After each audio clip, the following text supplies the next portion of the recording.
Hello and welcome. I'm Melinda Akinlami. Tonight, embattled leader of the Islamic movement in Nigeria, Sheikh Ibrahim El-Zakzaky, and his wife finally leave Nigeria for India for medical treatment. Ahead of the anticipated bilateral talks between President Buhari and his South African counterpart, the country's foreign affairs minister denies targeting of Nigerians by South Africans. Asian cities of Kano and Christina come alive as eminent personalities, including the president of Guinea, Alpha Conde, as well as residents, troop out to celebrate Eid al-Kabir with Doba Festival. And Hong Kong's international airport cancels nearly 200 flights as thousands of anti-government protesters occupy the facility, causing disruption. Business news tonight. Analysts recommend target setting for ministers if President Muhammadu Buhari is to fulfill the promises of his administration.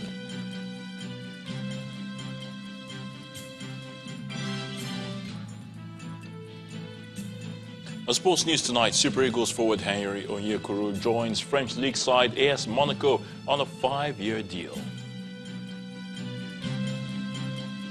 And from Abuja, emerging leaders and budding entrepreneurs challenged to act as catalysts to deepen cross-continent trade and investment between Nigeria and the United States.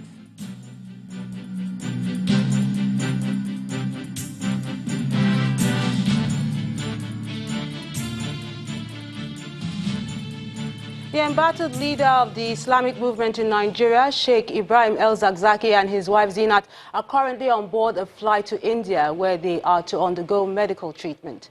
Channels Television managed to get a video clip of the Shiite leader being driven on a wheelchair to the departure lounge. There are, however, indications that his wife may have gone ahead of him.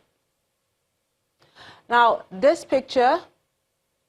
Yeah, right, that picture later surfaced with him sitting comfortably in the aircraft. Our correspondent, who has been tracking the story at the Nnamdi Azikiwe International Airport, reports that their plane took off at about 7 p.m. The plane will have a stopover in Dubai, which is about 7-hour flight before proceeding to India on another 3-hour flight. Barring any last-minute changes, Sheikh El-Zakzaky and his wife will be treated at the Mendata Hospital in India. Earlier, our correspondent captured moments when passengers and crew members traveling on board the same flight were being checked in. The medical trip follows the order of the Kaduna State High Court, which granted the Shiite leader and his wife permission to travel abroad for medicals. They are being accompanied by officials of the Kaduna State government and personnel of the Department of State Services, DSS. The court also said that the IMN leader must return immediately after treatment to face his charges. Members of the Islamic movement in Nigeria had staged several protests in the nation's capital, Abuja, to demand the release of their leader and compliance to a court order which granted him bail. The chairman of the Free El-Zakzaky movement expresses gratitude to the judiciary for ensuring that this first phase of their campaign was granted. We are really happy today because all what we have been agitating for almost 1.5 years now, that the Sheikh should be given access to have medical treatment of his own choice, not the one chosen to hear for him by the state. But with the grace of Allah subhanahu wa ta'ala, today at about 6 p.m. the Sheikh flew out of Nigeria with an Emirates flight to Dubai. He's taking him to New Delhi via Dubai.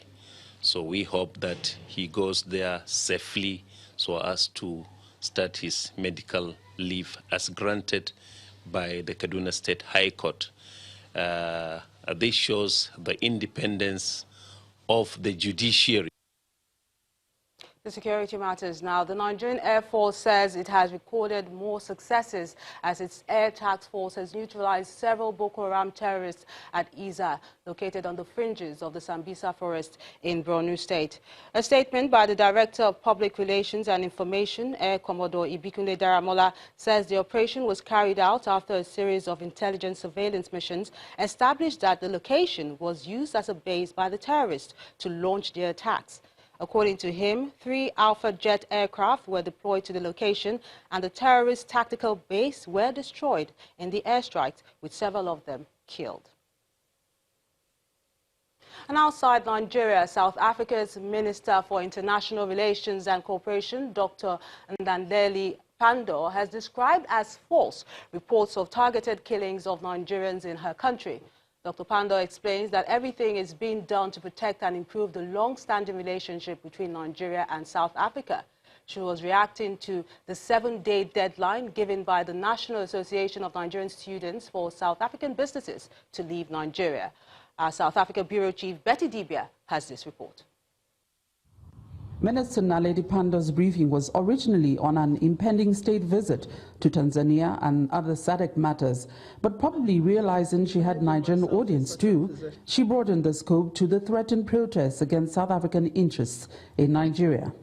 We find these statements most unfortunate, as they don't reflect the strong relations that exist between the people and the governments of South Africa and Nigeria. Firstly, there is no targeting of any group of Africans in South Africa. Secondly, our law enforcement agencies are making every effort to fight crime and arrest all criminals.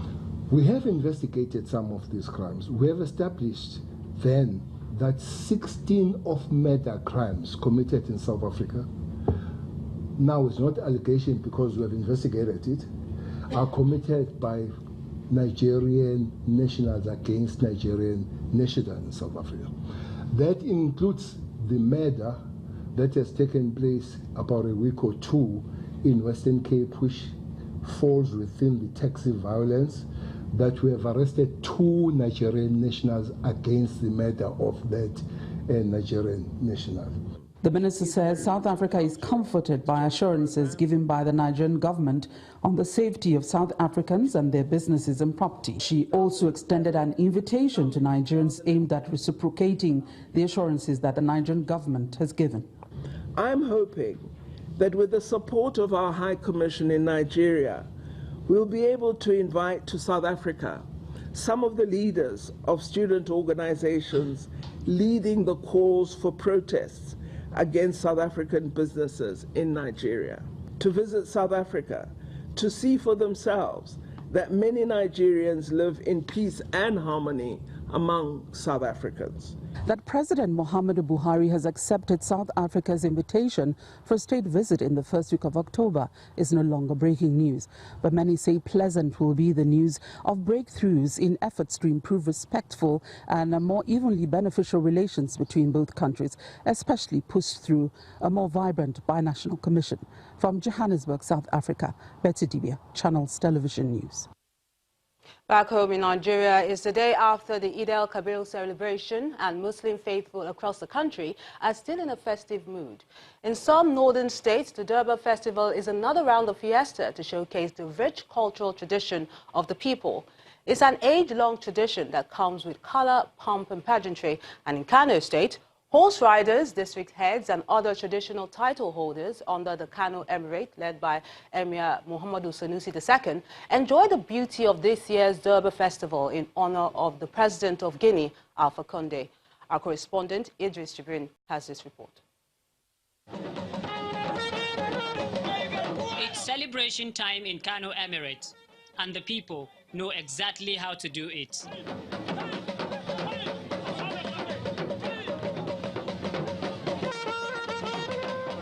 It is called Hawandoshe, a traditional Durbar entertainment, observed a day after each celebrations in Kano.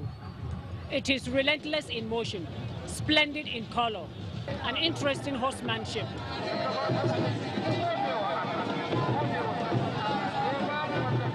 This year's Durbar is different for some reasons. It is the first time the Emirate is hosting president of neighboring Guinea, President Alpha Condé, and he has some warm words. It is a necessity that we maintain the reinforcement of the traditional culture, because it is the traditional culture that determines the value of a people.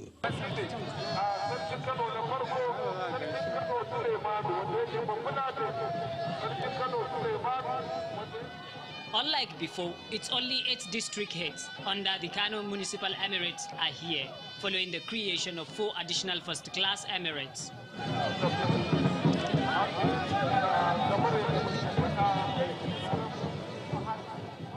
The spirit of ECOWAS, he is here to be with us, to appreciate our culture, and also very importantly to discuss business opportunities, investment opportunities between Kano and the Republic of Guinea.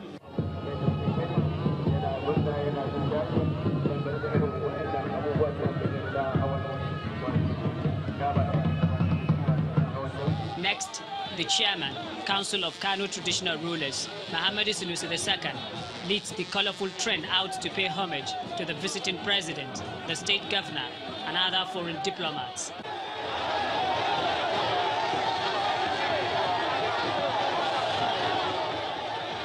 Hawandoshe is just an aspect of Durbas in Kano. As the celebration continues, so the Durbar. Idris Jubrin, Channels Television News. There's also a rich display of cultures at its best in Katsina State, as the Durbar Festival to mark the Eid el-Kabir celebration also lights up the city. The Katsina Durbar is celebrated twice a year and attracts thousands from within and outside the state. Horse riders making their way into the old government house in Katsina city center.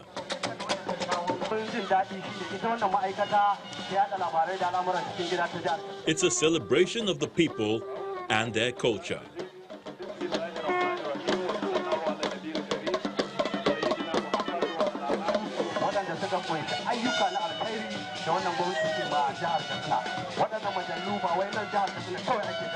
The traditional Durbar festival is organized to celebrate Salah, also called Hawan Barki.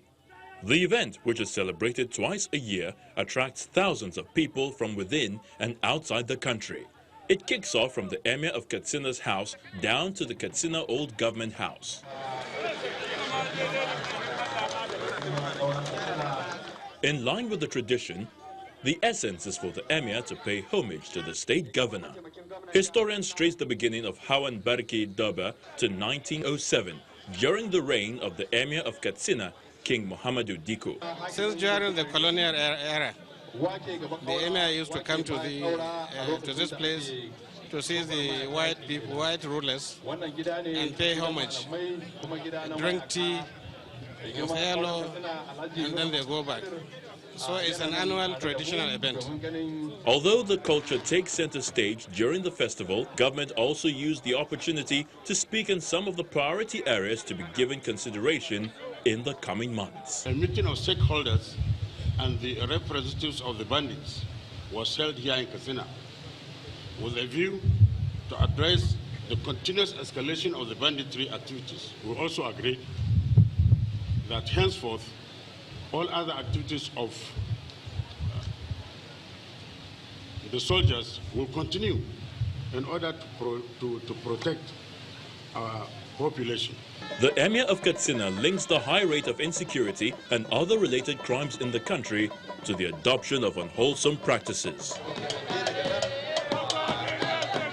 Hundreds of people from within and outside the state attend the Durbar Festival, which has now become a tourist attraction.